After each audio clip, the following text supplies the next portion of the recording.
গাইছ এতিয়া মই বজাৰ কৰি আনিছোঁ চব বস্তু ফেচবুকৰ পইচা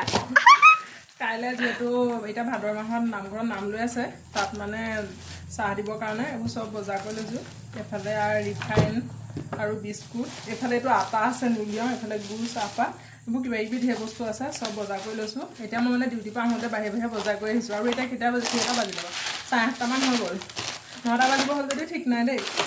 ইমানে দেৰি হ'ল মানে বজাৰ কৰি মেলি আহোঁতে এতিয়া একেবাৰে বজাৰ কৰি লৈ আহিছোঁ মই মানে এতিয়া একেবাৰে যাম ঘৰত একেবাৰে ঘৰতহে ৰওঁগৈ আৰু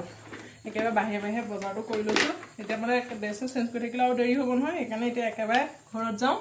বোলে বজাৰ কৰি লৈছোঁ কাইলৈ নামঘৰলৈ যাওঁ আপোনালোকক দেখাম বাৰু বাই বাই পুৰা ঘামি যামি অৱস্থা নাই যিহেতু বাইক চলাই যাম ন পুৰা বেগত বস্তুখিনি ভৰাই লৈছোঁ এতিয়া গৈ থাকোঁ তলাটো এদিনাখনি তলাটো মানে ঘৰৰ পৰা আহোঁতে চাবিটো হেৰাই থাকিলে এইটো মৰিয়াই খুলিলোঁ তলাটোতো বেয়া হৈ গ'ল এতিয়া এটা কিনি আনিছোঁ এইটো আকৌ হেৰাইলে কিনে ঠিক নাই বাই বাই